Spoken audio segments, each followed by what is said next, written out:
counter-terrorism saw its single largest one-month gain ever recorded, a 41-point jump.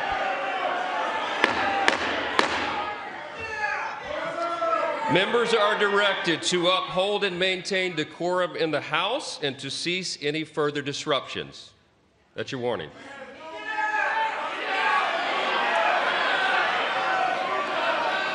Members are engaging in willful and continuing breach of decorum, and the chair is prepared to direct the Sergeant-at-Arms to restore order to the joint session.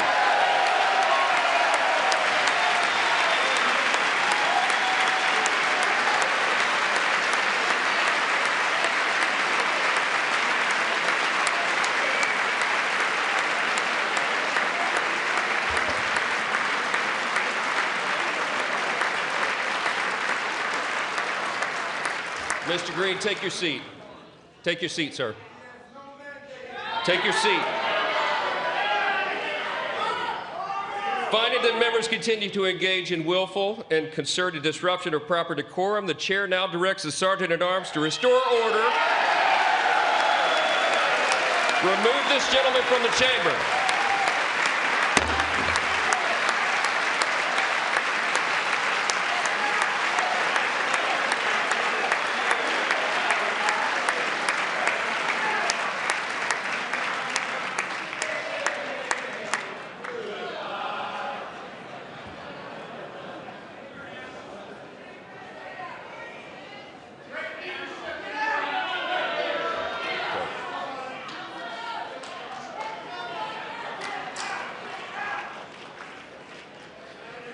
Members are directed to uphold and maintain decorum in the House.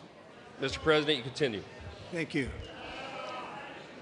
Over the past 6 weeks, I have signed nearly 100 executive orders and taken more than 400 executive actions, a record to restore common sense, safety, optimism, and wealth all across our wonderful land.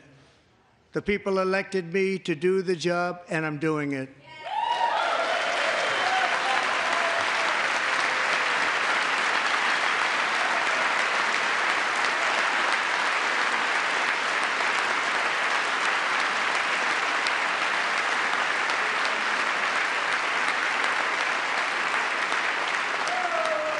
In fact, it has been stated by many that the first month of our presidency, it's our presidency, is the most successful in the history of our nation. By many.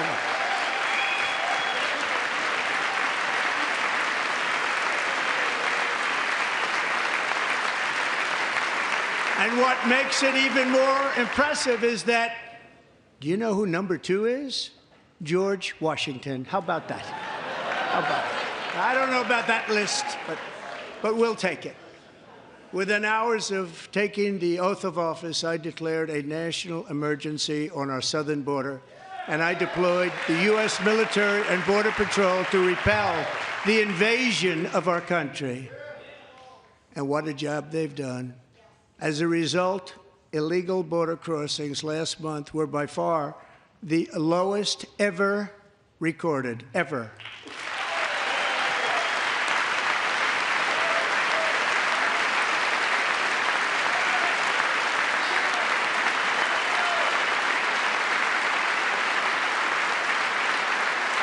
They heard my words and they chose not to come. Much easier that way.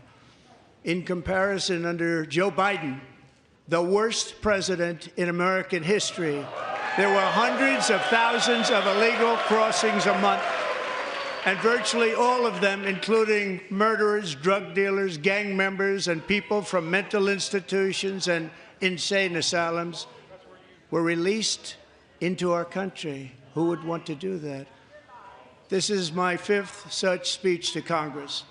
And once again, I look at the Democrats in front of me, and I realize there is absolutely nothing I can say to make them happy or to make them stand or smile or applaud. Nothing I can do. I could find a cure to the most devastating disease, a disease that would wipe out entire nations, or announce the answers to the greatest economy in history, or the stoppage of crime to the lowest levels ever recorded. And these people sitting right here will not clap, will not stand, and certainly will not cheer for these astronomical achievements. They won't do it, no matter what. Five times I've been up here. It's very sad, and it just shouldn't be this way.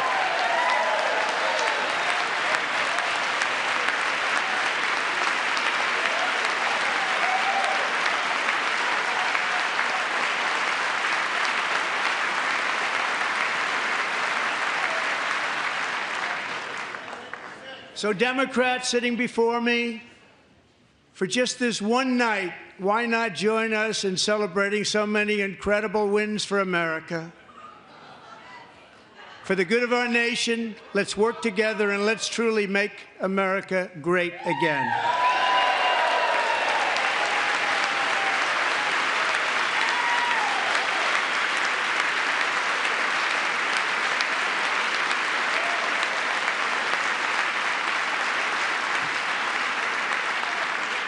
Every day, my administration is fighting to deliver the change America needs to bring a future that America deserves, and we're doing it. This is a time for big dreams and bold action. Upon taking office, I imposed an immediate freeze on all federal hiring, a freeze on all new federal regulations, and a freeze on all foreign aid.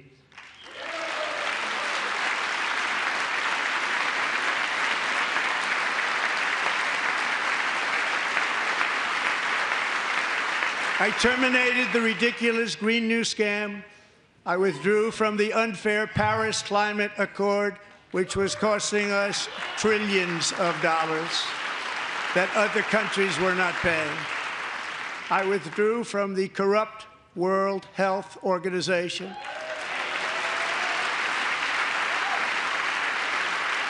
And I also withdrew from the anti-American UN Human Rights Council.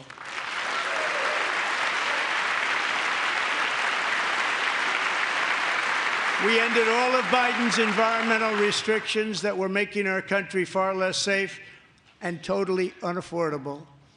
And importantly, we ended the last administration's insane electric vehicle mandate, saving our auto workers and companies from economic destruction.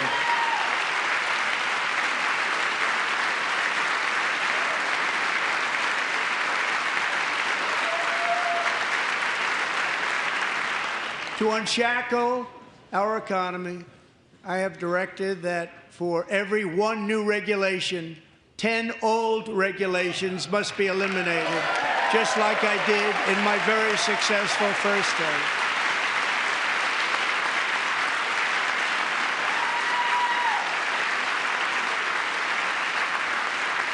And in that first term, we set records on ending unnecessary rules and regulations like no other president had done before. We ordered all federal workers to return to the office. They will either show up for work in person or be removed from their job.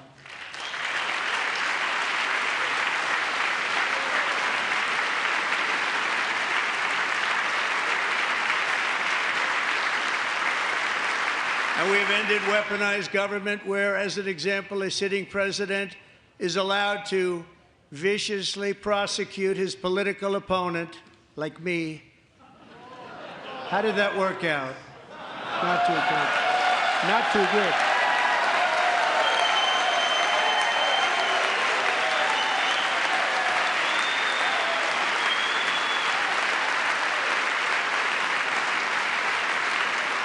And I have stopped all government censorship and brought back free speech in America. It's back.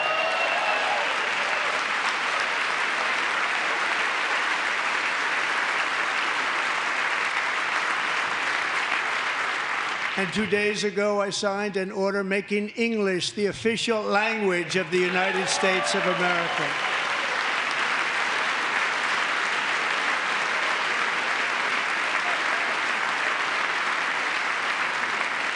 I renamed the Gulf of Mexico the Gulf of America.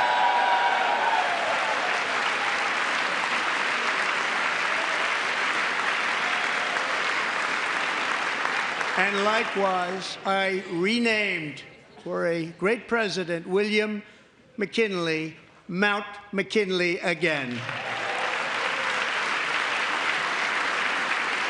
Beautiful Alaska.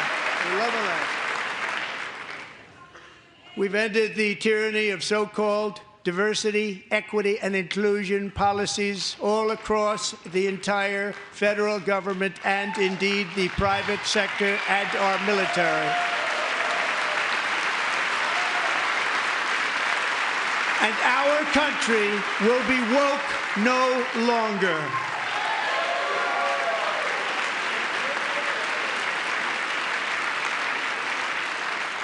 We believe that whether you are a doctor, an accountant, a lawyer, or an air traffic controller, you should be hired and promoted based on skill and competence, not race or gender. Very important.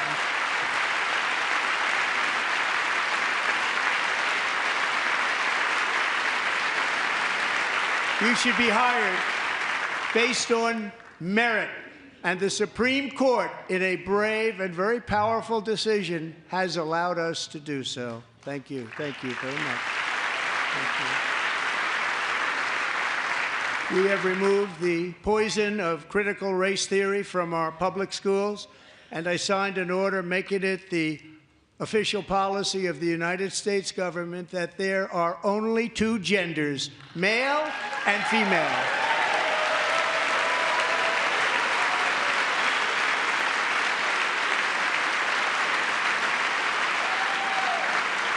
I also signed an executive order to ban men from playing in women's sports.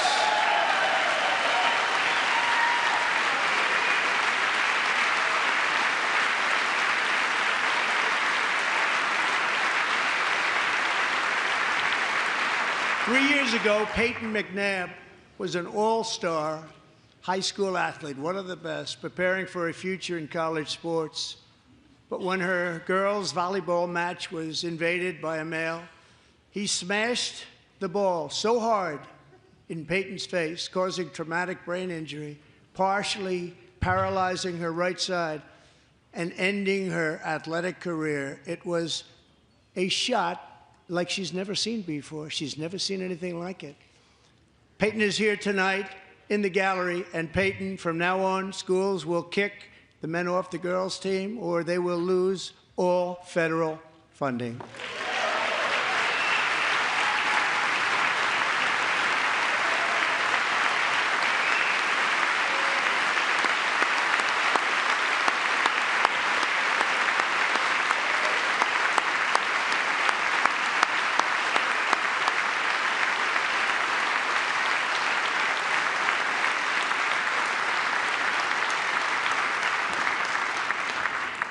And if you really want to see numbers, just take a look at what happened in the women's boxing, weightlifting, track and field, swimming, or cycling, where a male recently finished a long-distance race 5 hours and 14 minutes ahead of a woman for a new record by 5 hours.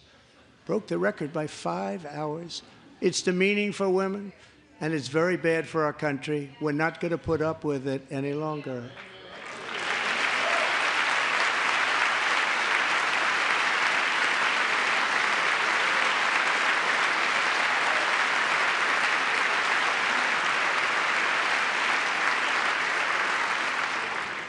What I have just described is only a small fraction of the common sense revolution that is now, because of us, sweeping the entire world. Common sense has become a common theme, and we will never go back. Never. Never going to let that happen. Among my very highest priorities is to rescue our economy and get dramatic and immediate relief to working families.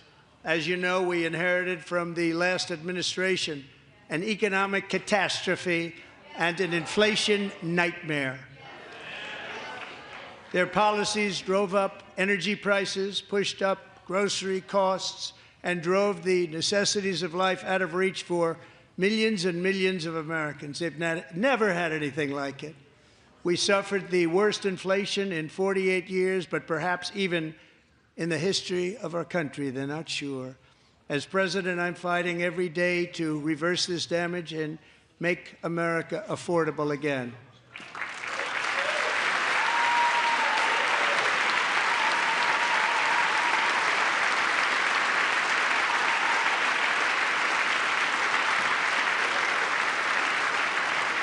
Joe Biden especially let the price of eggs get out of control.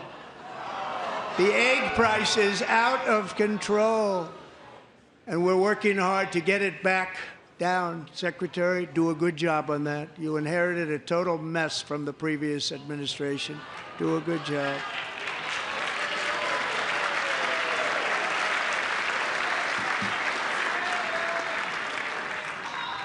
A major focus of our fight to defeat inflation is rapidly reducing the cost of energy. The previous administration cut the number of new oil and gas leases by 95%, slowed pipeline construction to a halt, and closed more than 100 power plants. We are opening up many of those power plants right now.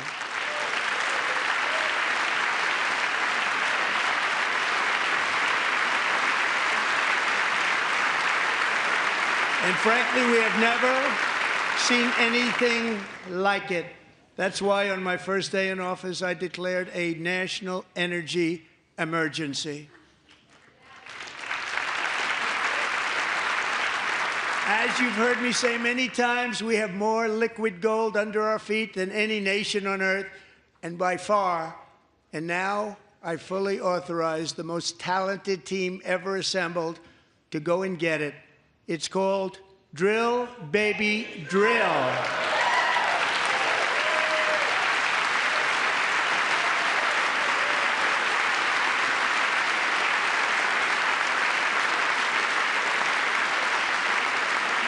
My administration is also working on a gigantic natural gas pipeline in Alaska, among the largest in the world, where Japan, South Korea, and other nations want to be our partner with investments of trillions of dollars each. There's never been anything like that one.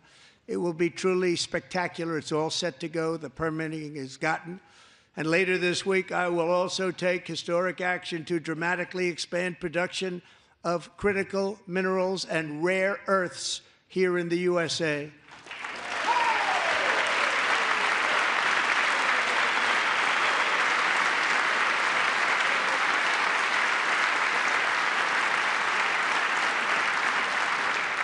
To further combat inflation, we will not only be reducing the cost of energy, but will be ending the flagrant waste of taxpayer dollars.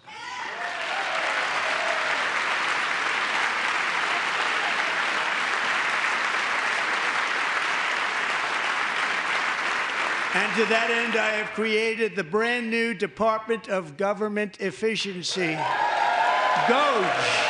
Perhaps you've heard of it. Perhaps.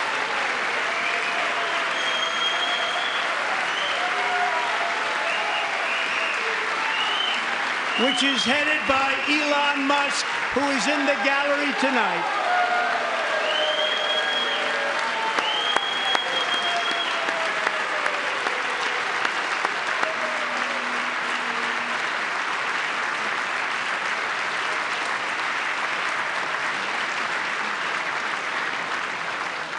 Thank you, Elon. He's working very hard. He didn't need this. He didn't need this. Thank you very much. We appreciate it. Everybody here, even this side, appreciates it, I believe. They just don't want to admit that.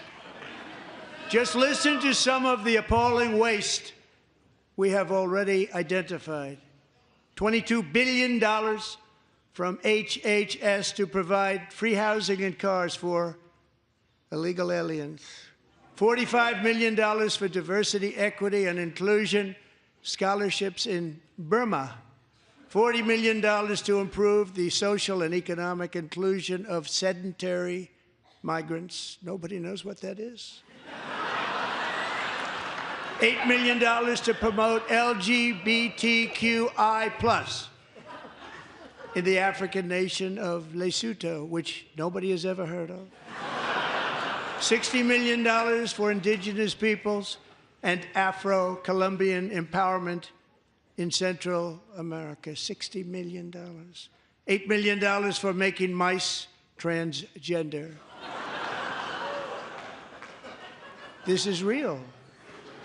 $32 million for a left-wing propaganda operation in Moldova. $10 million for male circumcision in Mozambique. $20 million for the Arab Sesame Street in the Middle East. It's a program. $20 million for a program. $1.9 billion to recently created Decarbonization of Homes Committee, headed up, and we know she's involved. Just at the last moment, the money was passed over by a woman named Stacey Abrams. Have you ever heard of her? A $3.5 million consulting contract for lavish fish monitoring. $1.5 million for voter confidence in Liberia. $14 million for social cohesion in Mali. $59 million for illegal alien hotel rooms in New York City. He's a real estate developer. He's done very well. $250,000 to increase vegan local climate action innovation in Zambia. $42 million for social and behavior change in Uganda. $14 million for improving public procurement in Serbia. $47 million for improving learning outcomes in Asia. Asia's doing very well with learning. I don't know what we're doing. We should use it ourselves. And $101 million for DEI contracts at the Department of Education. The most ever paid, nothing even like it. Under the Trump administration, all of these scams, and they're far worse, but I didn't think it was appropriate to talk about them. They're so bad. Many more have been found out and exposed and swiftly terminated by a group of very intelligent, mostly young people, headed up by Elon, and we appreciate it. We found hundreds of billions of dollars of fraud.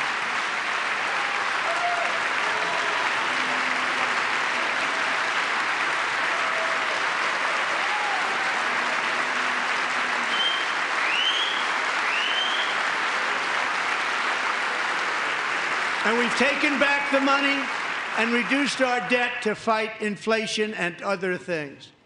Taken back a lot of that money. We got it just in time. This is just the beginning. The Government Accountability Office, a federal government office, has estimated annual fraud of over $500 billion in our nation, and we are working very hard to stop it. We're going to. We're also identifying shocking levels of incompetence and probable fraud in the Social Security program for our seniors, and that our seniors and people that we love rely on. Believe it or not, government databases list 4.7 million Social Security members from people aged 100 to 109 years old. It lists 3.6 million people from ages 110 to 119. I don't know any of them. I know some people that are rather elderly, but not quite that elderly. 3.47 million people from ages 120 to 129. 3.9 million people from ages 130 to 139.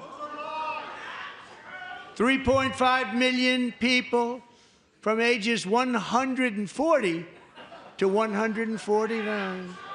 And money is being paid to many of them, and we're searching right now. In fact, Pam, good luck. Good luck. You're going to find it.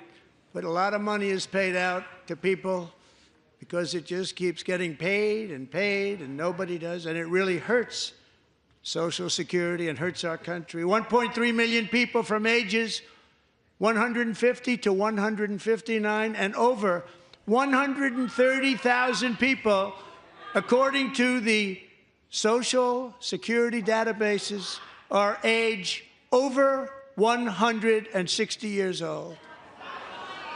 We have a healthier country than I thought, Bobby.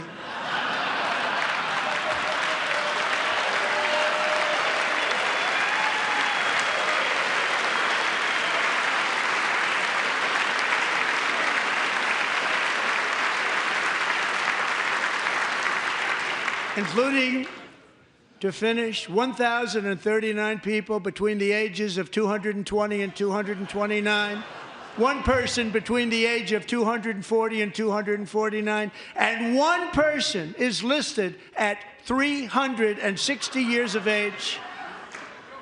More than 100 years older than our country.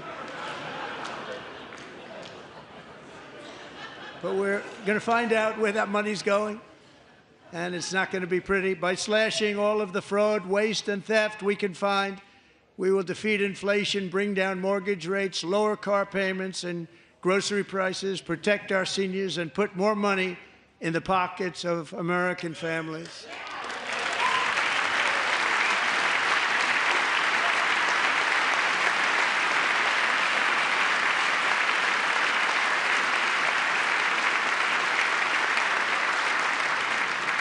And today, interest rates took a beautiful drop, big, beautiful drop. It's about time. And in the near future, I want to do what has not been done in 24 years, balance the federal budget. We're going to balance it.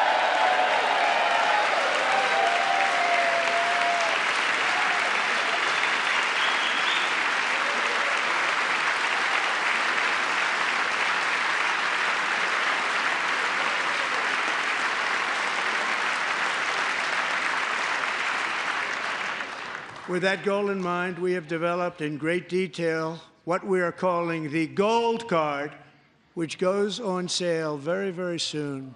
For $5 million, we will allow the most successful job-creating people from all over the world to buy a path to U.S. citizenship. It's like the green card, but better and more sophisticated. And these people will have to pay tax in our country.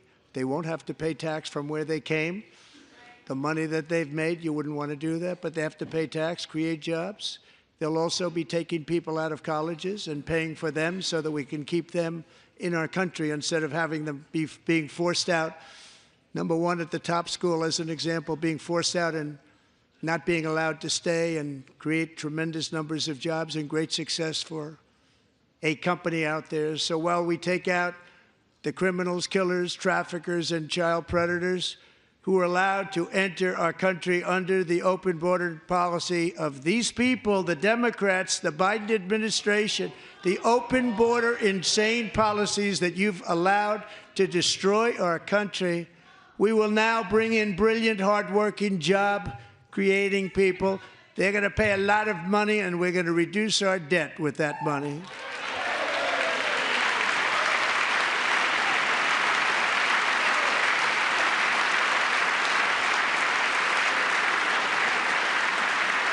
Americans have given us a mandate for bold and profound change. For nearly 100 years, the federal bureaucracy has grown until it has crushed our freedoms, ballooned our deficits, and held back America's potential in every possible way. The nation founded by pioneers and risk-takers now drowns under millions and millions of pages of regulations and debt. Approvals that should take 10 days to get instead take 10 years, 15 years, and even 20 years before you're rejected. Meanwhile, we have hundreds of thousands of federal workers who have not been showing up to work. My administration will reclaim power from this unaccountable bureaucracy, and we will restore true democracy to America again.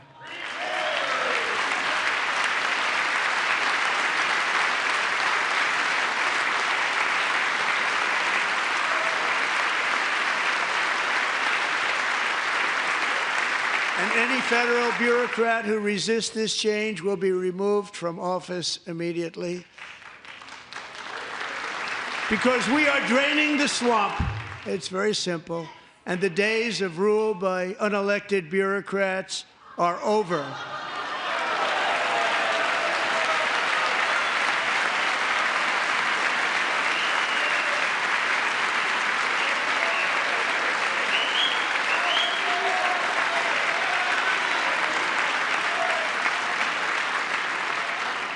And the next phase of our plan to deliver the greatest economy in history is for this Congress to pass tax cuts for everybody. They're in there. They're waiting for you to vote.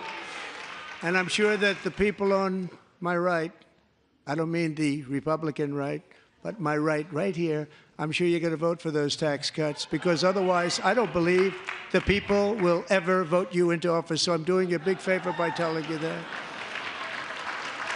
But I know this group is going to be voting for the tax.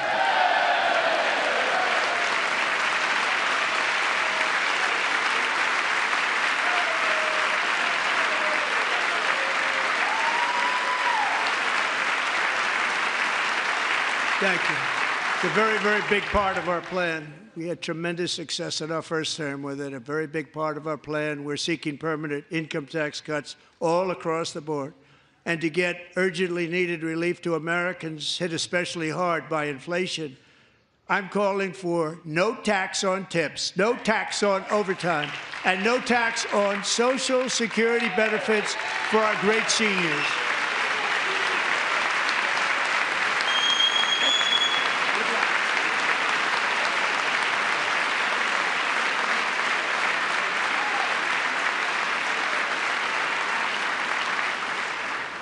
And I also want to make interest payments on car loans tax deductible, but only if the car is made in America.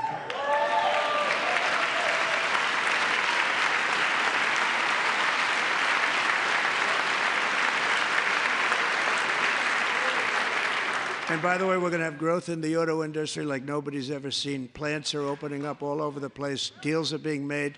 Never seen. That's a combination of the election win and tariffs. It's a beautiful word, isn't it? That, along with our other policies, will allow our auto industry to absolutely boom. It's going to boom. Spoke to the majors today, all three, the top people, and they're so excited. In fact, already numerous car companies have announced that they will be building massive automobile plants in America, with Honda just announcing a new plant in Indiana, one of the largest anywhere in the world.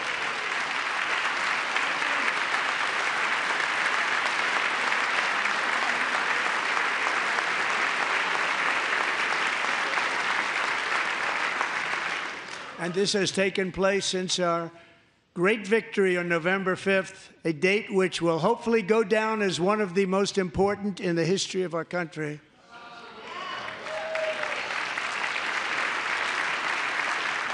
In addition, as part of our tax cuts, we want to cut taxes on domestic production and all manufacturing. And just as we did before, we will provide 100% expensing. It will be retroactive to January 20th, 2025. And it was one of the main reasons why our tax cuts were so successful in our first term, giving us the most successful economy in the history of our country. First term. We had a great first term.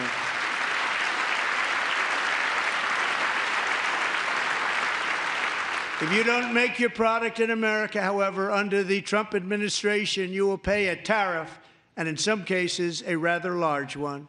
Other countries have used tariffs against us for decades, and now it's our turn to start using them against those other countries. On average, the European Union, China, Brazil, India, Mexico, and Canada, have you heard of them? And countless other nations charge us tremendously higher tariffs than we charge them. It's very unfair. India charges us auto tariffs higher than 100%. China's average tariff on our products is twice what we charge them. And South Korea's average tariff is 4 times higher. Think of that, 4 times higher. And we give so much help militarily and in so many other ways to South Korea. But that's what happens. This is happening by friend and foe. This system is not fair to the United States and never was. And so on April 2nd, I wanted to make it April 1st, but I didn't want to be accused of April Fool's Day. That's not, just one day was cost us a lot of money. But we're going to do it in April. I'm a very superstitious person. April 2nd, reciprocal tariffs kick in. And whatever they tariff us, other countries, we will tariff them. That's reciprocal, back and forth. Whatever they tax us, we will tax them. If they do non-monetary tariffs to keep us out of their market, then we will do non-monetary barriers to keep them out of our market. There's a lot of that, too. They don't even allow us in their market. We will take in trillions and trillions of dollars and create jobs like we have never seen before. I did it with China, and I did it with others, and the Biden administration couldn't do anything about it because there was so much money they couldn't do anything about it. We have been ripped off for decades by nearly every country on earth, and we will not let that happen any longer.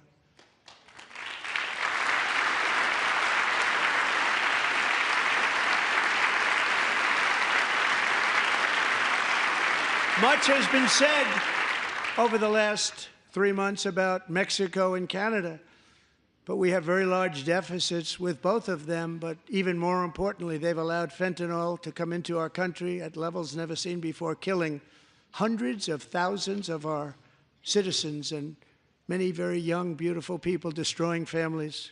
Nobody's ever seen anything like it. They are, in effect, receiving subsidies of hundreds of billions of dollars. We pay subsidies to Canada and to Mexico of hundreds of billions of dollars, and the United States will not be doing that any longer. We're not going to do it any longer.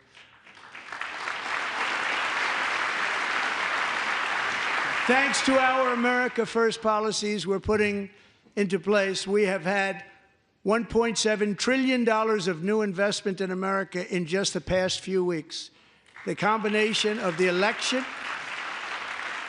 and our economic policies that people of SoftBank, one of the most brilliant anywhere in the world, announced a $200 billion investment. OpenAI and Oracle, Larry Ellison, announced $500 billion investment, which they wouldn't have done if Kamala had won.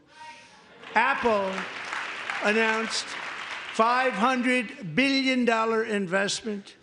Tim Cook called me. He said, I cannot spend it fast enough. It's going to be much higher than that, I believe. They'll be building their plants here instead of in China. And just yesterday, Taiwan Semiconductor, the biggest in the world, most powerful in the world, has a tremendous amount, 97% of the market, announced a $165 billion investment to build the most powerful chips on earth right here in the USA.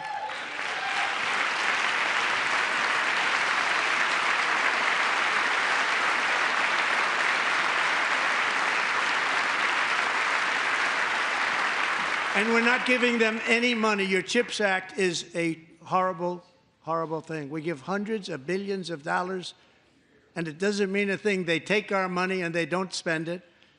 All that meant to them, we're giving them no money. All that was important to them was they didn't want to pay the tariffs, so they came and they're building, and many other companies are coming. We don't have to give them money. We just want to protect our businesses and our people. And they will come because they won't have to pay tariffs if they build in America. So it's very amazing. You should get rid of the CHIP Act, and whatever's left over, Mr. Speaker, you should use it to reduce debt or any other reason you want to.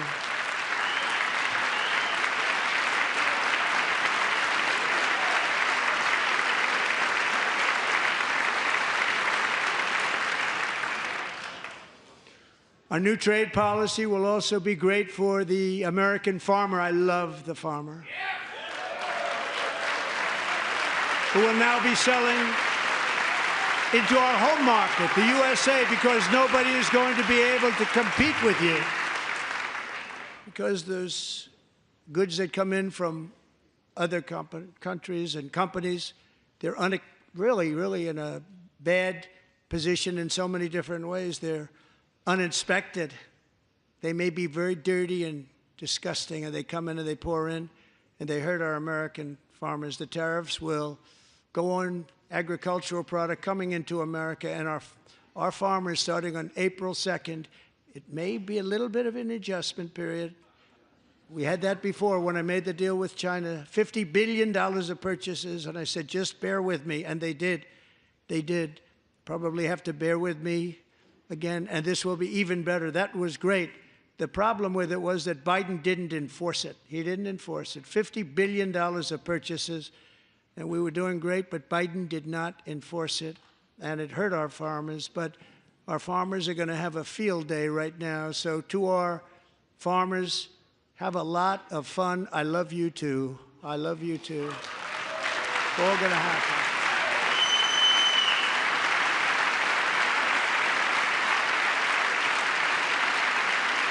And I have also imposed a 25% tariff on foreign aluminum, copper, lumber, and steel, because if we don't have, as an example, steel and lots of other things, we don't have a military, and frankly, we just won't have a country very long.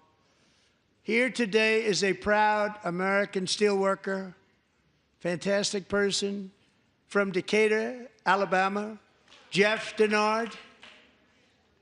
Has been working at the same steel plant for 27 years in a job that has allowed him to serve as the captain of his local volunteer fire department, raise 7 children with his beautiful wife, Nicole, and over the years provide a loving home for more than 40 foster children. So great, Jeff.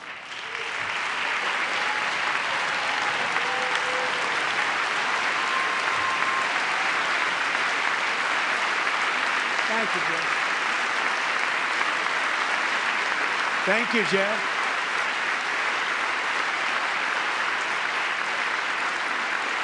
Stories like Jeff's remind us that tariffs are not just about protecting American jobs. They're about protecting the soul of our country. Tariffs are about making America rich again and making America great again, and it's happening, and it will happen rather quickly. There'll be a little disturbance, but we're okay with that. It won't be much. No, you're not. Oh. And look where Biden took us, very low, the lowest we've ever been. Jeff, I want to thank you very much. And I also want to recognize another person who has devoted herself to foster care community. She works so hard on it.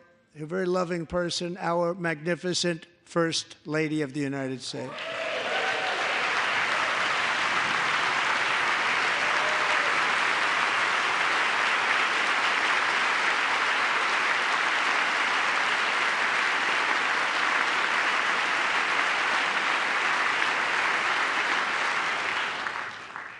Melania's work has yielded incredible results, helping prepare our nation's future leaders as they enter the workforce. Our First Lady is joined by 2 impressive young women, very impressive. Haley Ferguson, who benefited from the First Lady's Fostering the Future initiative and is poised to complete her education and become a teacher. And Elliston Berry, who became a victim of an illicit deepfake image produced by a peer. With Elliston's help, the Senate just passed the Take It Down Act, and this is so important. Thank you very much, John. John Thune, thank you. Stand up, John. Thank you, John.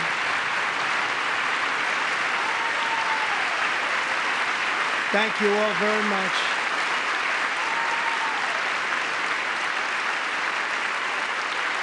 Thank you. And thank you to John Thune and the Senate. Great job. To criminalize the publication of such images online is a terrible, terrible thing. And once it passes the House, I look forward to signing that bill into law. Thank you. And I'm going to use that bill for myself, too, if you don't mind. Because nobody gets treated worse than I do online. Nobody. That's great. Thank you very much to the Senate. Thank you. But if we truly care about protecting Americans' children, no step is more crucial than securing America's borders. Over the past 4 years, 21 million people poured into the United States. Many of them were murderers, human traffickers, gang members, and other criminals from the streets of dangerous cities all throughout the world. Because of Joe Biden's insane and very dangerous open border policies, they are now strongly embedded in our country, but we are getting them out and getting them out fast.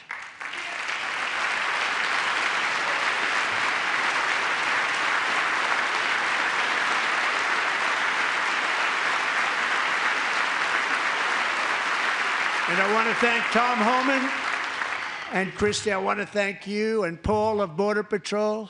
I want to thank you. What a job they've all done, everybody. Border Patrol, ICE, law enforcement in general is incredible. We have to take care of our law enforcement. Have to.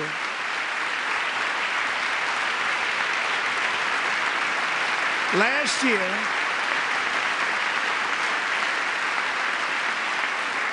a brilliant 22-year-old nursing student named Laken Riley, the best in her class, admired by everybody, went out for a jog on the campus of the University of Georgia. That morning, Laken was viciously attacked, assaulted, beaten, brutalized, and horrifically murdered. Laken was stolen from us by a savage illegal alien gang member who was arrested while trespassing across Biden's open southern border and then set loose into the United States under the heartless policies of that failed administration. It was indeed a failed administration. He had then been arrested and released in a Democrat-run sanctuary city, a disaster, before ending the life of this beautiful young angel. With us this evening are Laken's beloved mother, Allison, and her sister, Lauren.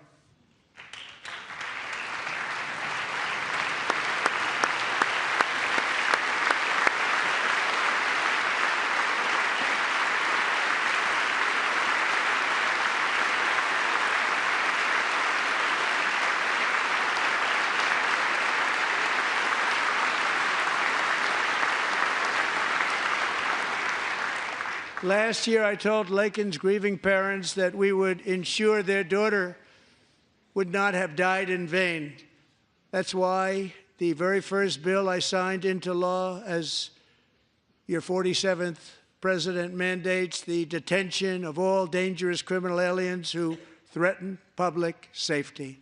It's a very strong, powerful act.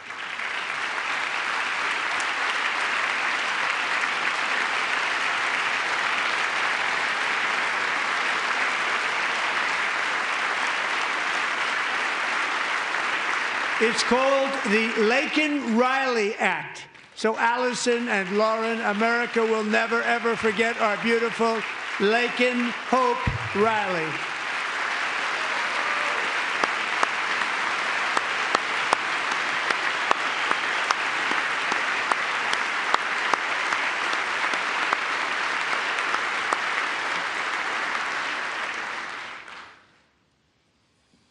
Thank you very much.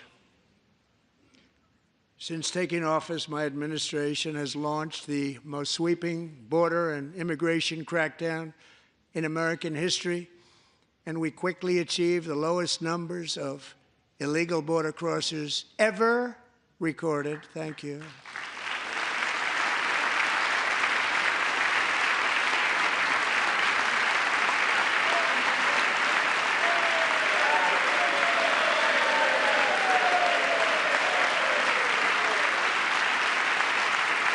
The media and our friends in the Democrat Party kept saying we needed new legislation, we must have legislation to secure the border. But it turned out that all we really needed was a new president.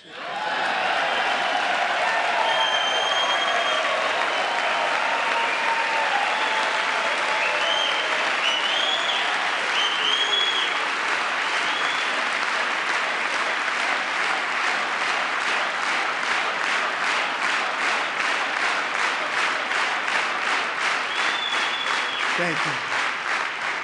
Joe Biden didn't just open our borders, he flew illegal aliens over them to overwhelm our schools, hospitals, and communities throughout the country.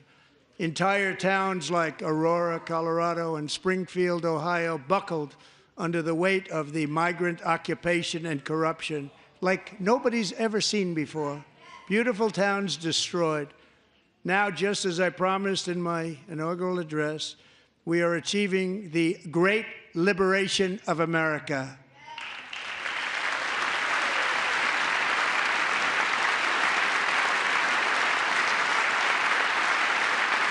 But there still is much work to be done. Here tonight is a woman I have gotten to know, Alexis Nungary from Houston. Wonderful woman. Last June, Alexis's 12-year-old daughter, her precious Jocelyn, walked to a nearby convenience store. She was kidnapped, tied up, assaulted for 2 hours under a bridge, and horrifically murdered. Arrested and charged with this heinous crime are 2 illegal alien monsters from Venezuela, released into America by the last administration through their ridiculous open border. The death of this beautiful 12-year-old girl and the agony of her mother and family touched our entire nation greatly. Alexis, I promised that we would always remember your daughter, your magnificent daughter, and earlier tonight, I signed an order keeping my word to you. One thing I have learned about Jocelyn is that she loved animals so much. She loved nature. Across Galveston Bay, from where Jocelyn lived in Houston, you will find a magnificent national wildlife refuge, a pristine, peaceful, 34,000-acre sanctuary for all of God's creatures on the edge of the Gulf of America. Alexis, moments ago, I formally renamed that refuge in loving memory of your beautiful daughter, Jocelyn. So, Mr. Vice President, if you would, may I have the order?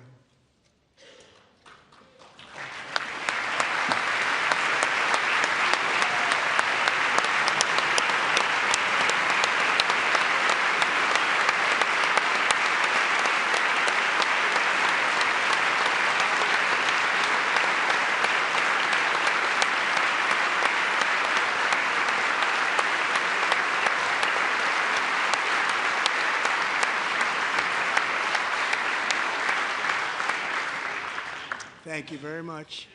All 3 savages charged with Jocelyn and Lakin's murders were members of the Venezuelan prison gang, the toughest gang, they say, in the world, known as Tren de Aragua.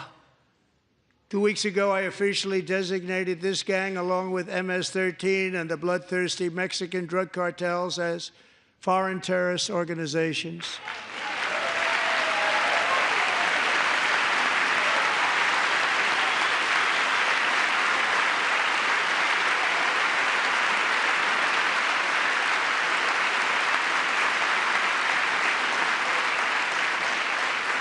They are now officially in the same category as ISIS, and that's not good for them.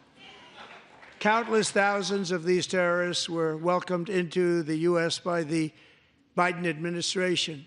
But now every last one will be rounded up and forcibly removed from our country, or, if they're too dangerous, put in jails, standing trial in this country, because we don't want them to come back ever.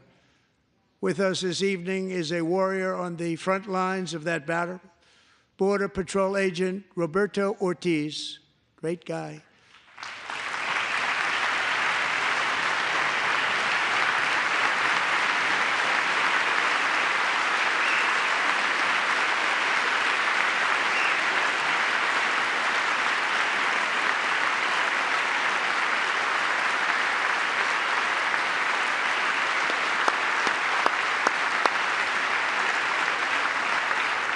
In January, Roberto and another agent were patrolling by the Rio Grande near an area known as Cartel Island. Doesn't sound too nice to me.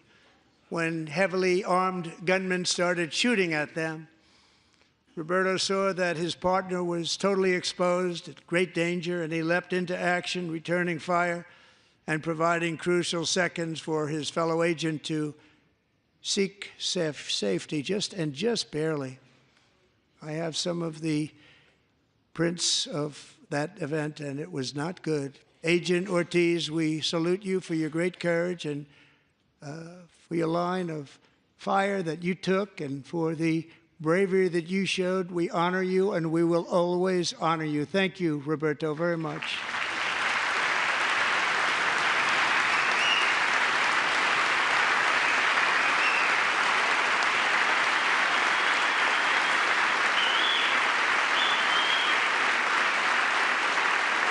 Thank you, Roberto. And I actually got to know him on my many calls to the border. He's a great gentleman. The territory to the immediate south of our border is now dominated entirely by criminal cartels that murder, rape, torture, and exercise total control. They have total control over a whole nation, posing a grave threat to our national security.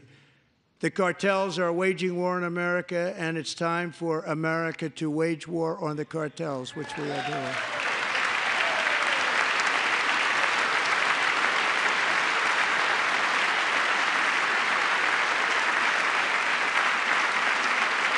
Five nights ago, Mexican authorities, because of our tariff policies being imposed on them, think of this, handed over to us 29 of the biggest cartel leaders in their country. That has never happened before. They want to make us happy. First time ever. But we need Mexico and Canada to do much more than they've done, and they have to stop the fentanyl and drugs pouring into the USA. They're going to stop it. I have sent Congress a detailed funding request laying out exactly how we will eliminate these threats to protect our homeland and complete the largest deportation operation in American history, larger even than current record holder, President Dwight D. Eisenhower, a moderate man, but someone who believed very strongly in borders. Americans expect Congress to send me this funding without delay so I can sign it into law. So, Mr. Speaker, John Thune, both of you, I hope you're going to be able to do that, Mr. Speaker. Thank you.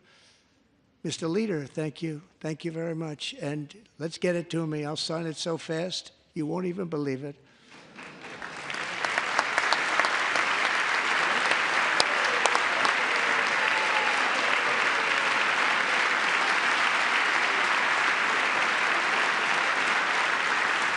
And as we reclaim our sovereignty, we must also bring back law and order to our cities and towns.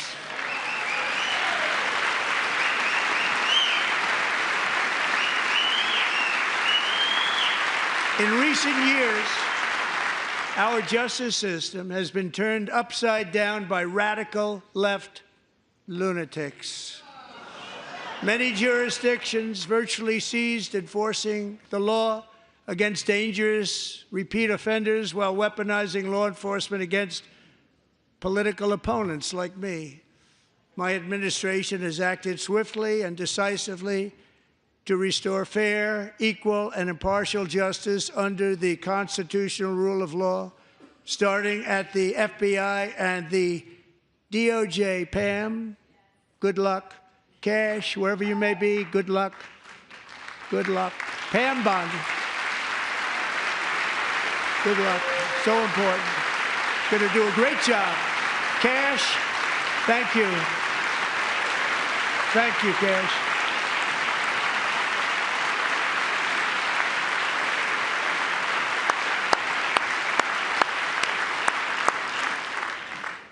They've already started very strong. They're going to do a fantastic job. You're going to be very proud of them.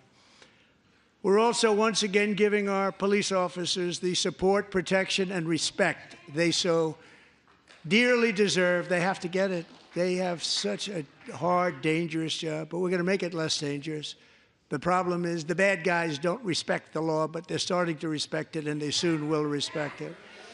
This also includes our great fire departments throughout the country. Our firemen and women are unbelievable people, and we'll never forget them. And besides that, they voted for me in record numbers, so I have no choice.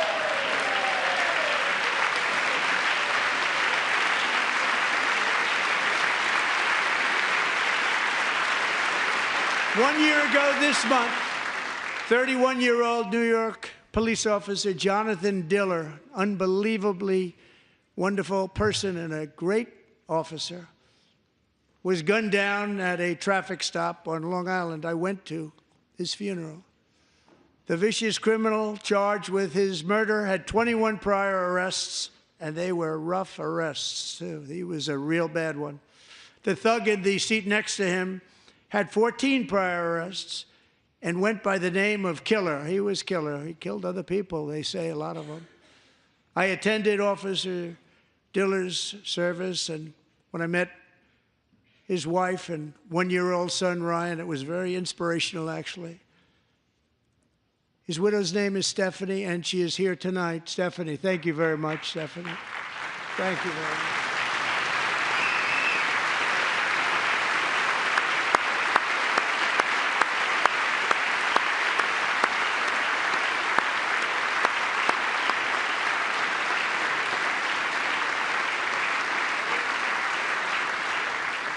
Stephanie, we're going to make sure that Ryan knows his dad was a true hero, New York's finest, and we're going to get these cold-blooded killers and repeat offenders off our streets, and we're going to do it fast. Got to stop it. They get out with 28 arrests. They push people into subway trains. They hit people over the head, back of the head with baseball bats. We got to get them out of here. I've already signed an executive order requiring a mandatory death penalty for anyone who murders a police officer, and tonight I'm asking Congress to pass that policy into permanent law.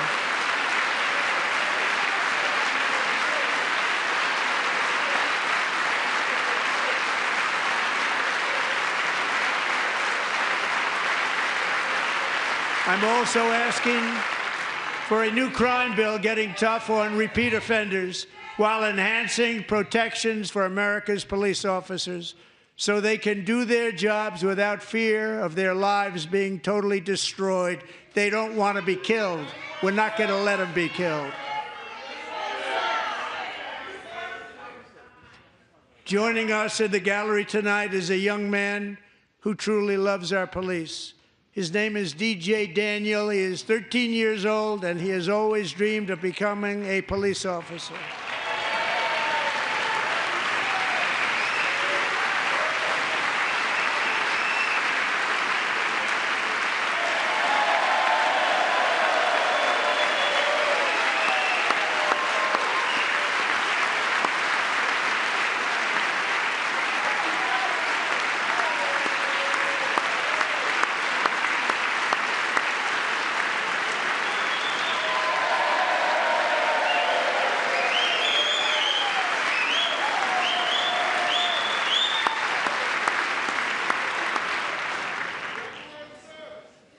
But in 2018, DJ was diagnosed with brain cancer. The doctors gave him 5 months at most to live. That was more than 6 years ago.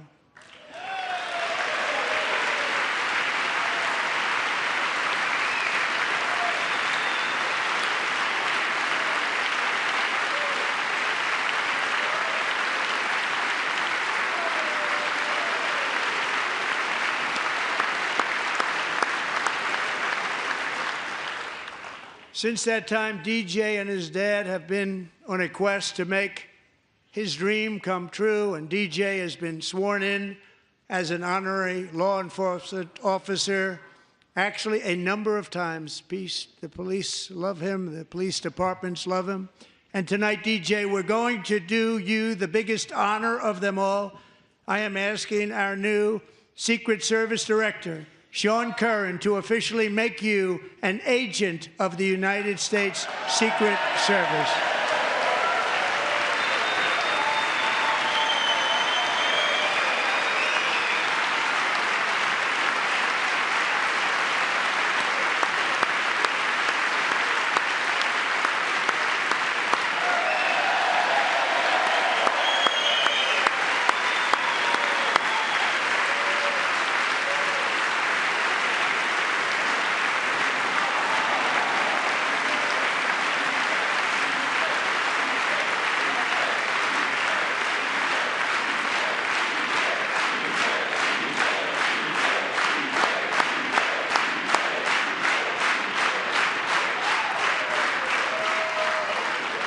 DJ.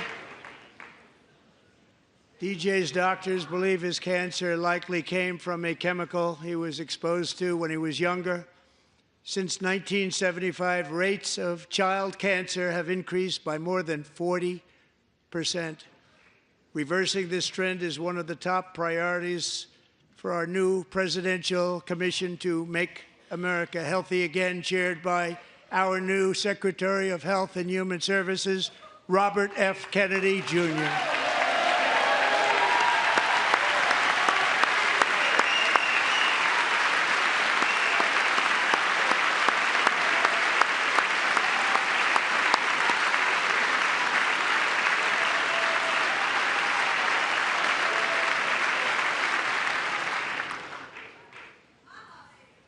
With the name Kennedy, you would have thought everybody over here would have been cheering. How quickly they forget. Our goal is to get toxins out of our environment, poisons out of our food supply, and keep our children healthy and strong. As an example, not long ago, and you can't even believe these numbers, 1 in 10,000 children had autism, 1 in 10,000. And now it's 1 in 36. There's something wrong, 1 in 36. Think of that. So we're going to find out what it is, and there's nobody better than Bobby and all of the people that are working with you. You have the best to figure out what is going on. Okay, Bobby, good luck. It's a very important job. Thank you. Good job.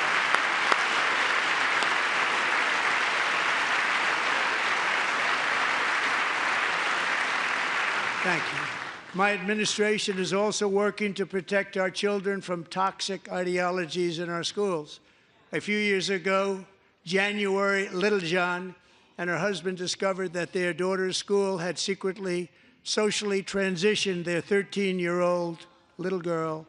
Teachers and administrators conspired to deceive January and her husband while encouraging her daughter to use a new name and pronouns.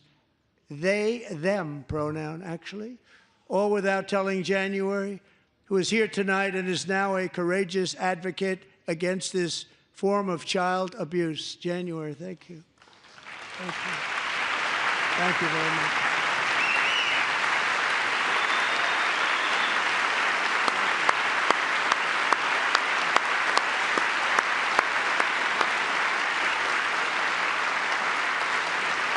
Thank you. Stories like this are why, shortly after taking office, I signed an executive order banning public schools from indoctrinating our children with transgender ideology.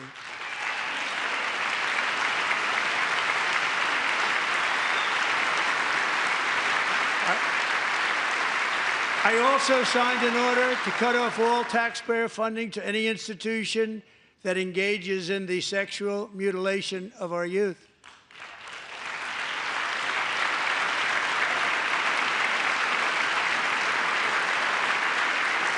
And now I want Congress to pass a bill permanently banning and criminalizing sex changes on children and forever ending the lie that any child is trapped in the wrong body.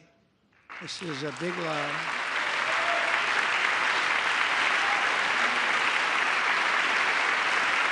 And our message to every child in America is that you are perfect exactly the way God made you.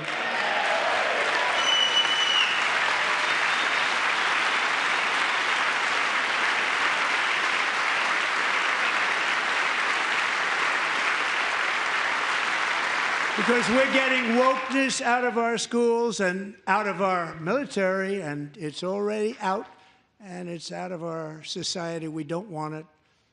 Wokeness is trouble. Wokeness is bad. It's gone. It's gone. And we feel so much better for it, don't we? Don't we feel better? Our service members won't be activists and ideologues. They will be fighters and warriors. They will fight for our country. And Pete, congratulations. Secretary of Defense, congratulations.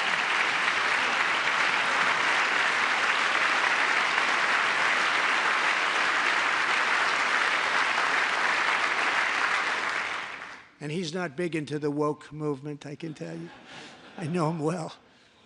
I am pleased to report that in January, the U.S. Army had its single best recruiting month in 15 years, and that all armed services are having among the best recruiting results ever in the history of our services. What a difference.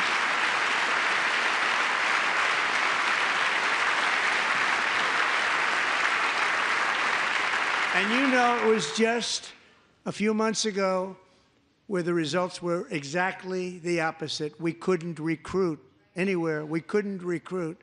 Now we're having the best results just about that we've ever had. What a tremendous turnaround. It's really a beautiful thing to see. People love our country again. It's very simple. They love our country, and they love being in our military again. So it's a great thing, and thank you very much. Great job. Thank you.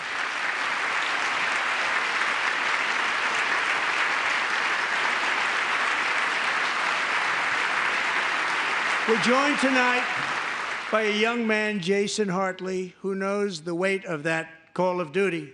Jason's father, grandfather, and great-grandfather all wore the uniform. Jason tragically lost his dad, who was also a Los Angeles County Sheriff's deputy when he was just a boy, and now he wants to carry on the family legacy of service. Jason is a senior in high school, a 6-letter varsity athlete, a really good athlete, they say, a brilliant student with a 4.46, that's good, GPA. And his greatest dream is to attend the U.S. Military Academy at West Point.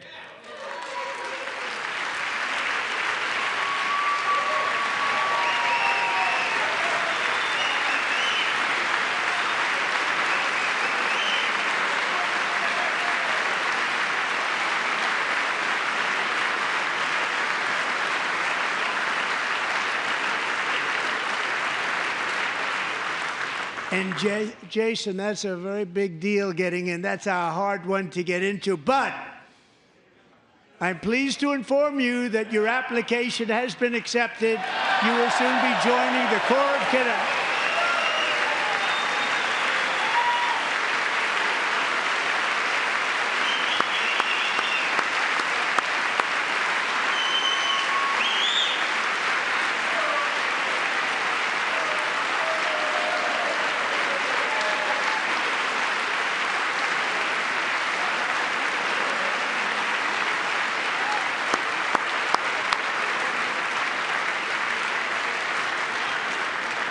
Thank you. Jason, you're going to be on the long gray line, Jason. As Commander-in-Chief, my focus is on building the most powerful military of the future. As a first step, I'm asking Congress to fund a state-of-the-art Golden Dome missile defense shield to protect our homeland, all made in the USA.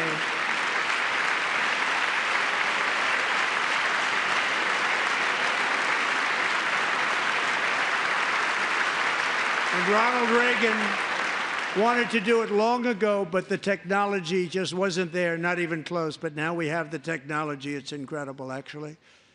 And other places, they have it. Israel has it. Other places have it. And the United States should have it too, right, Tim, right?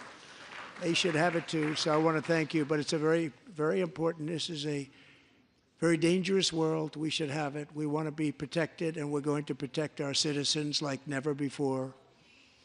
To boost our defense industrial base, we are also going to resurrect the American shipbuilding industry, including commercial shipbuilding and military shipbuilding.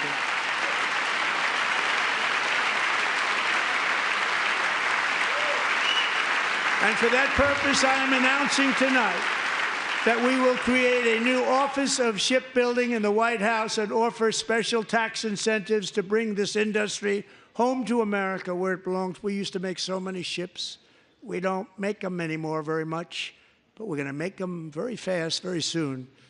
It will have a huge impact. To further enhance our national security, my administration will be reclaiming the Panama Canal, and we've already started doing it.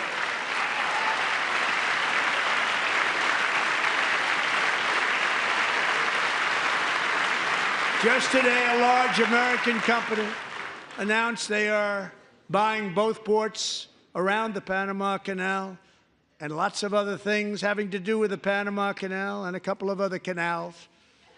The Panama Canal was built by Americans for Americans, not for others, but others could use it. But it was built at tremendous cost of American blood and treasure. 38,000 workers died building the Panama Canal. They died of malaria. They died of snake bites and mosquitoes. Not a nice place to work. They paid them very highly to go there, knowing there was a 25% chance that they would die. The most expensive project also that was ever built in our country's history, if you bring it up to modern day costs. It was given away by the Carter administration for $1, but that agreement has been violated very severely. We didn't give it to China. We gave it to Panama, and we're taking it back.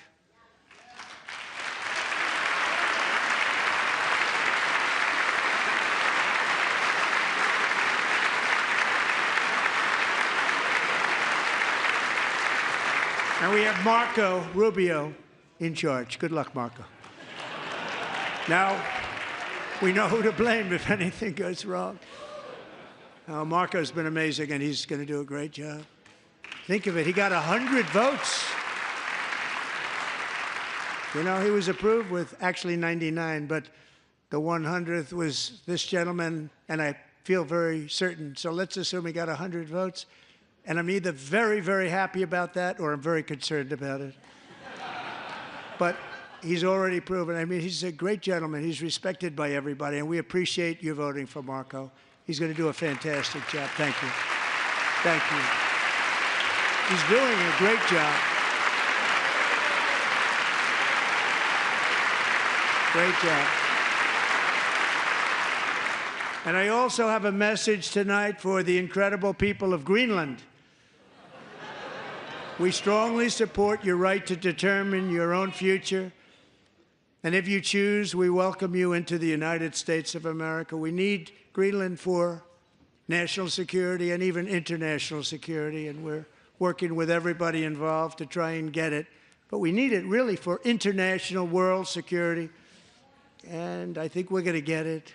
One way or the other, we're going to get it. We will keep you safe. We will make you rich, and together we will take Greenland to heights like you have never thought possible before. It's a very small population, but very, very large piece of land and very, very important for military security. America is once again standing strong against the forces of radical Islamic terrorism. 3.5 years ago, ISIS terrorists killed 13 American service members and countless others in the Abbey Gate bombing during the disastrous and incompetent withdrawal from Afghanistan. Not that they were withdrawing, it was the way they withdrew. Perhaps the most embarrassing moment in the history of our country. Tonight, I am pleased to announce that we have just apprehended the top terrorist responsible for that atrocity, and he is right now on his way here to face the swift sword of American justice.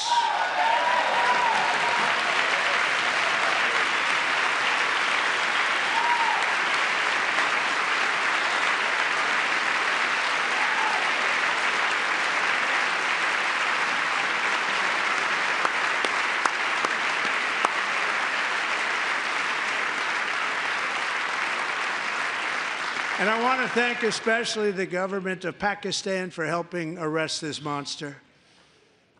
This was a very momentous day for those 13 families who I actually got to know very well, most of them, whose children were murdered, and the many people that were so badly, over 42 people, so badly injured on that fateful day in Afghanistan. What a horrible day. Such incompetence was shown that when Putin saw what happened, I guess he said, wow, maybe this is my chance. That's how bad it was. Should have never happened. Grossly incompetent people. I spoke to many of the parents and loved ones, and they're all in our hearts tonight. Just spoke to them on the phone. We had a big call every one of them called, and everybody was on the line, and they did nothing but cry with happiness. They were very happy, as happy as you can be under those circumstances. Their child, brother, sister, son, daughter was killed for no reason whatsoever. In the Middle East, we're bringing back our hostages from Gaza. In my first term, we achieved one of the most groundbreaking peace agreements in generations, the Abraham Accords.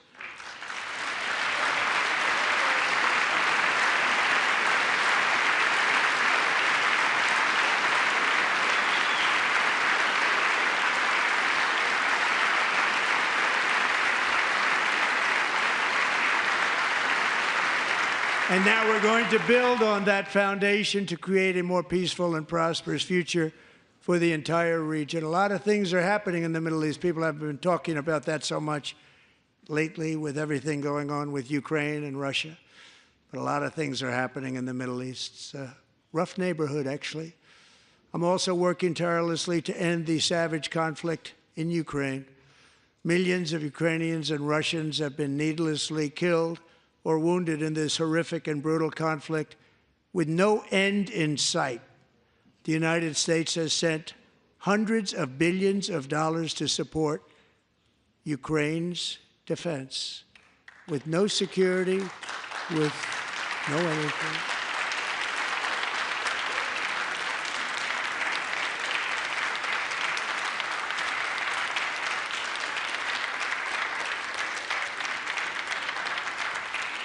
Do you want to keep it going for another 5 years?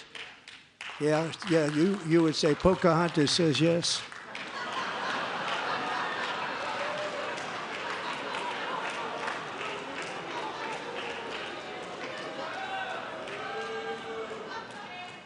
$2,000 people are being killed every single week.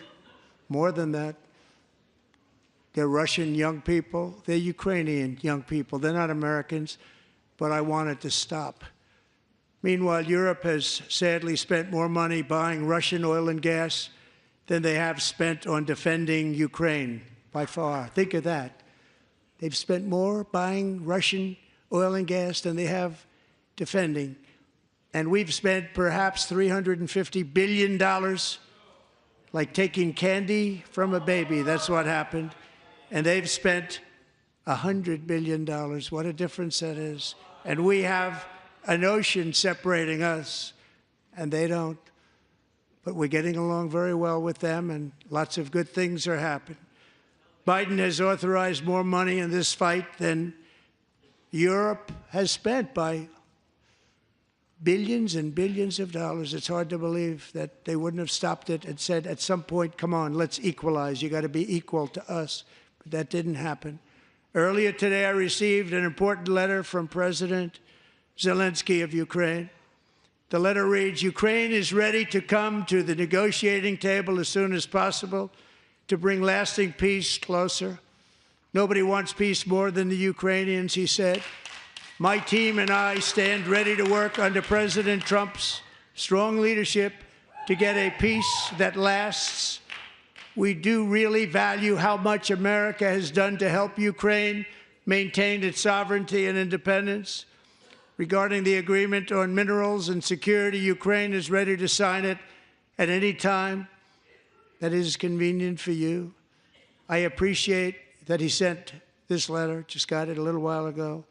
Simultaneously, we've had serious discussions with Russia and have received strong signals that they are ready for peace. Wouldn't that be beautiful? Wouldn't that be beautiful?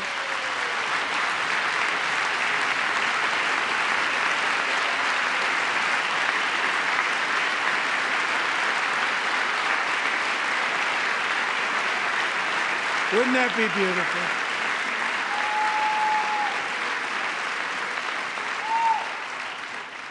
It's time to stop this madness. It's time to halt the killing. It's time to end this senseless war. If you want to end wars, you have to talk to both sides. Nearly 4 years ago, amid rising tensions, a history teacher named Mark Fogel was detained in Russia and sentenced to 14 years in a penal colony. Rough stuff. The previous administration barely lifted a finger to help him. They knew he was innocent, but they had no idea where to begin. But last summer, I promised his 95-year-old mother, Malphine, that we would bring her boy safely back home. After 22 days in office, I did just that, and they are here tonight.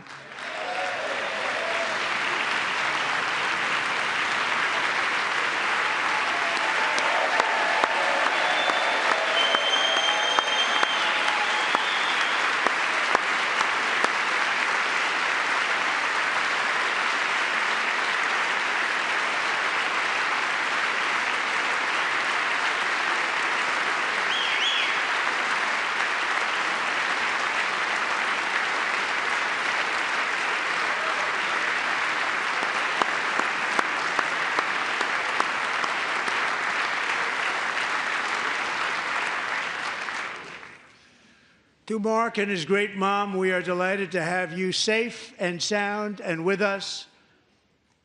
As fate would have it, Mark Fogel was born in a small rural town in Butler, Pennsylvania. Have you heard of it? Where his mother has lived for the past 78 years.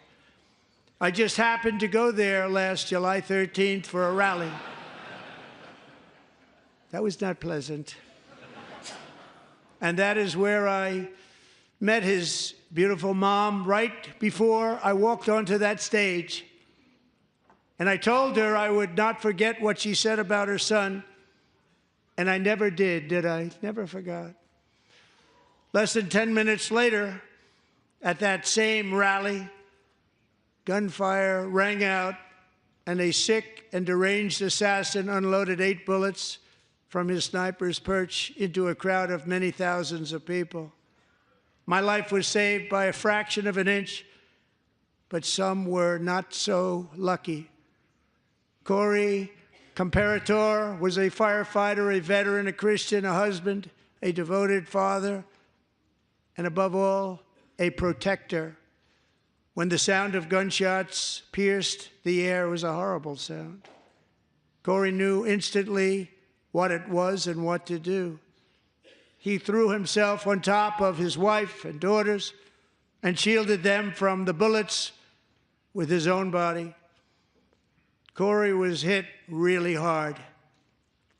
You know the story from there. He sacrificed his life to save theirs. 2 others, very fine people, were also seriously hit. But thankfully, with the help of 2 great country doctors, we thought they were gone, and they were saved. So those doctors had great talent. We're joined by Corey's wife, Helen, who was his high school sweetheart, and their 2 beloved daughters, Allison and Kaylee. Thank you.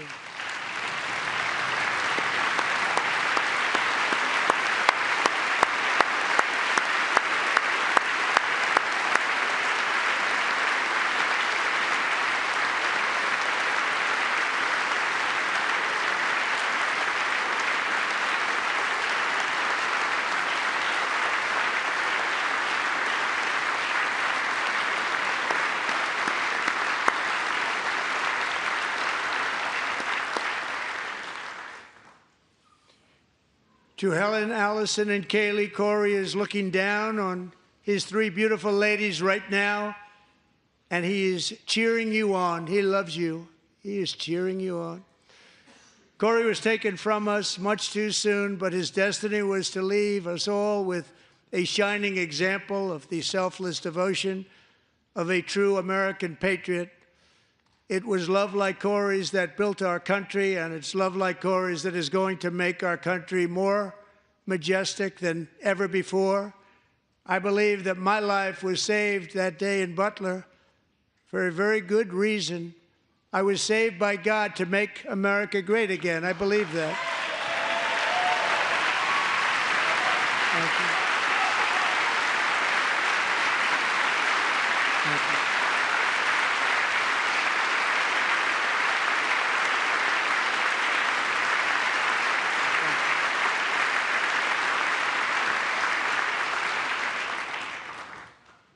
Thank you very much. From the patriots of Lexington and Concord to the heroes of Gettysburg and Normandy, from the warriors who crossed the Delaware to the trailblazers who climbed the Rockies, and from the legends who soared at Kitty Hawk to the astronauts who touched the moon, Americans have always been the people who defied all odds, transcended all dangers, made the most extraordinary sacrifices, and did whatever it took to defend our children, our country, and our freedom.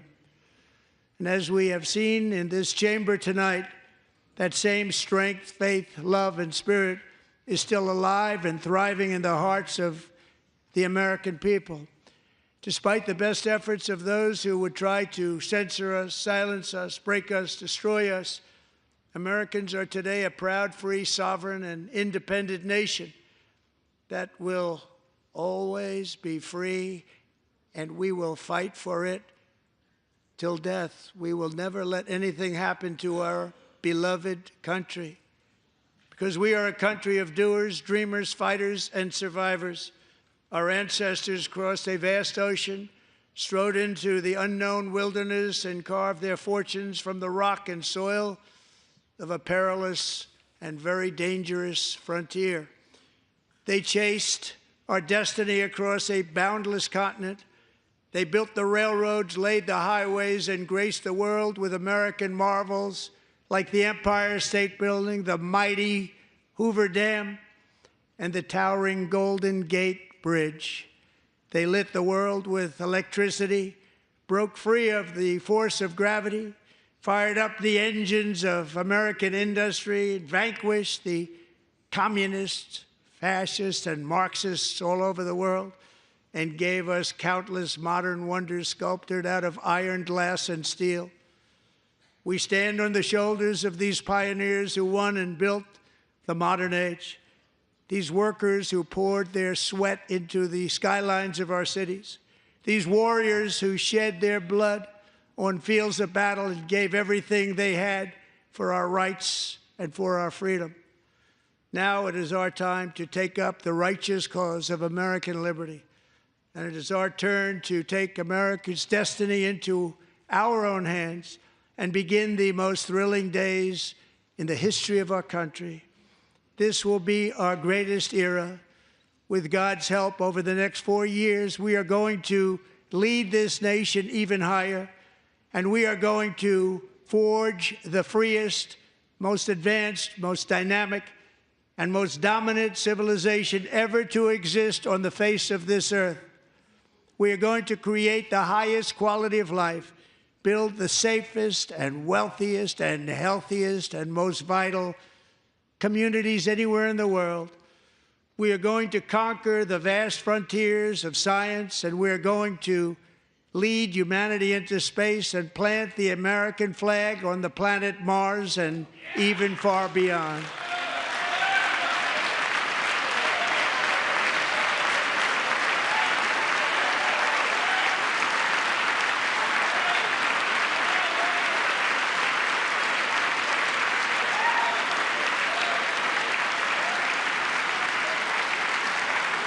And through it all, we are going to rediscover the unstoppable power of the American spirit. And we are going to renew unlimited promise of the American dream. Every single day, we will stand up and we will fight, fight, fight for the country our citizens believe in and for the country our people deserve.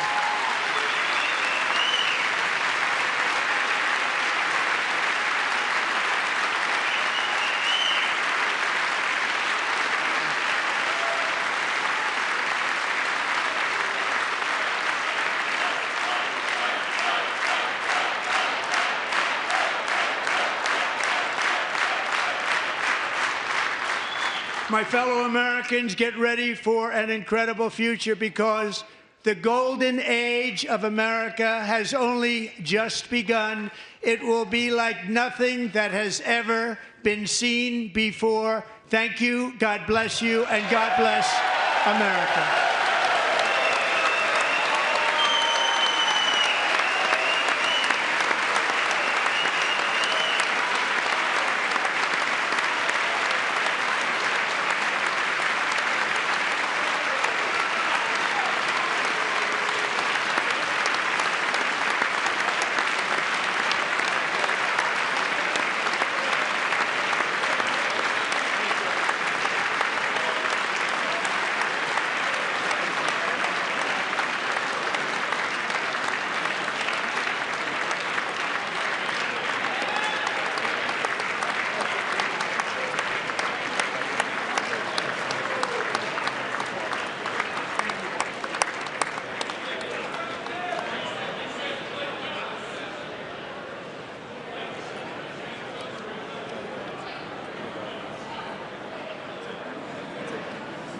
Thank you very much. Great job. Thank you.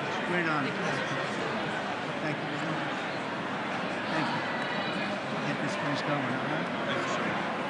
Thank you very much. Great honor. Thank you. Thank you, Mr. President. Thank you very much. Yes, sir.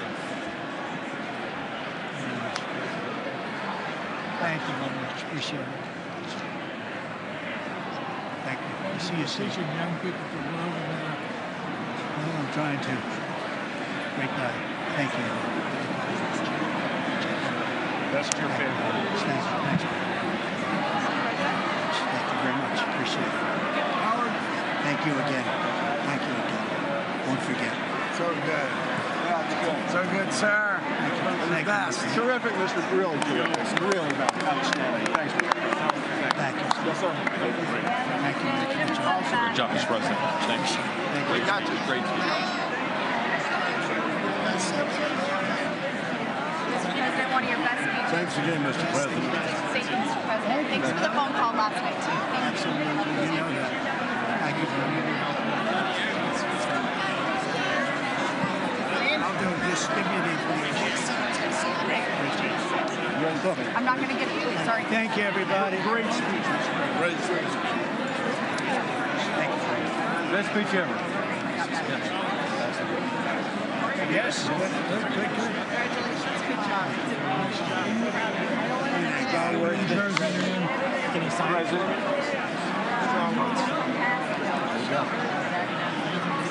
President Roger Williams, thanks for the call. I love Roger Williams. Thank you. You don't have to introduce yourself. Thank you, sir. Mr. President. I know you better than you do, Roger. Thank you so much. My great baseball player. America Good is- job. Great job you're doing. America is back. Thank you so much, Welcome you Mr. back in President. Pennsylvania anytime, sir. They stood for. Thank you all. They stood for another country, not our country. That was phenomenal, sir. It's hard to believe, isn't it? That was fantastic, sir. That was amazing. Thank you very much. Thank you. Quick selfie. Mr. President. Good job, Mr. President. Great job. Thank you so much. Great speech. Yes, sir. President back in Pennsylvania. Oh, they're just like careful. I want to say it all. Absolutely. West Virginia loves you. Oh, good. Good. How you doing? All right? Did you get a chance to shake his hand earlier? Do you want me to get a picture of you shaking his hand or anything? You're good. Thank you very much. Let's do biofilm. Thank you, darling. Yes, sir, thank you. I love you. Best speech on the floor ever. Yeah, it was so good. Thank you So very good. much. Hey, you rocked it, Mr. President. We're with you, 100%. Crush. Thank you. Really good. Congratulations. President. Best speech ever. Thank you so much. Mr. President, that was a great speech. That was awesome. God bless you. It was. Thank you. Great job. Let's go. Get down to that. You get down. Good luck. Yes, sir. Thank you. It's so great. Thank you, everybody. Good job. Thank you for mentioning God needs to help us. Thank you, Mr. President. It's true. Mr. President. Thank you. Thank you. Great speech. Great speech. Thanks for taking my call. Good luck. Yeah. My man. Thank you for standing You strong. really triggered those people. Tremendous, Mr. President. Thank Somebody you. did. Thank you so much. Thanks for the beneficial ownership and this week. That was Oh, a good yeah. time. Thanks for mentioning farmers. Well, we love our farmers. Thank you, man. Thank you, Mr. President. You earned this night. Thank you very much. Appreciate it. Worked hard. Thank you, man. Proud of you. Thank you, Mr. President. Thank you so much. Thank you. Great again, Bradley. Thank you. You endorsed me. I'm here for I did indeed. You better believe it. Very well I did done, a good sir. endorsement. President, home run. Thank you very much. job. You killed it. Thank you, Mr. President. Thank you, everybody. You did great. Thank you. Good job. Thank Hey, you. great to see you. Slam dunk. You're doing good. Thank you, sir. You did amazing, per usual. Thank you. I'll see you. Thank you. Yes, sir. Thank you. Hey, cheese. Thank you. Love you, Mr. President. Yes. Thank you, everybody. Look at this beautiful New congressman from Eastern Washington. We've never met. Oh, Michael that's Baumgartner. good. I was one of Mike Leach's best friends. Oh, that's He thinks good. very Oh, highly Mike of you. was- oh, he was great. Tremendous. He was a great guy. Great What a speech. coach. Great. Thank you. Thank you very much. Mr. Jr., you did a great job. Yeah, thank you very much. Home run, Mr. There's my President. guy. Home run. Home run. That was a good one. Mr. President, good to see you, sir. Appreciate Good it. job. Good job. Thank you very much. Looking good. Look at him. I need to talk to you about some buildings, some public buildings. You let me know. I will. Thank you, sir. Mr. President. Gus, great to see you.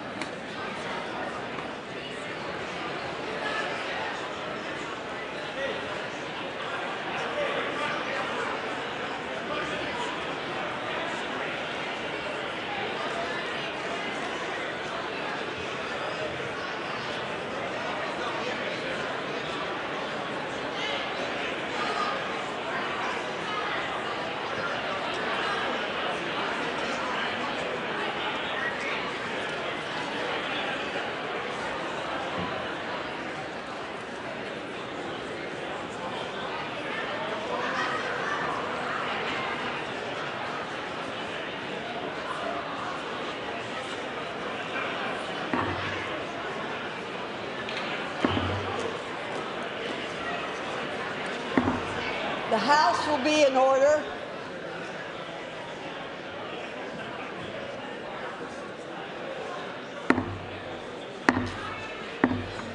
The House will be in order. For what purpose does the gentleman from Louisiana seek recognition? Speaker, I move that the message of the President be referred to the Committee of the Whole House on the State of the Union and ordered printed. Without objection.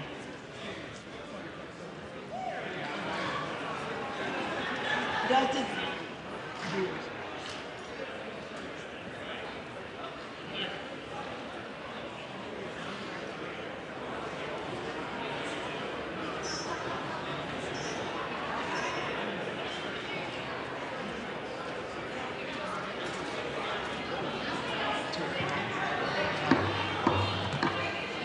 does the gentleman from Louisiana have a motion?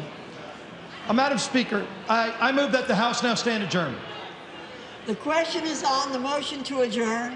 Those in favor say aye. Those opposed, no. The ayes have it. The motion is agreed to. Accordingly, the House stands adjourned until 10 a.m. tomorrow for morning hour debate.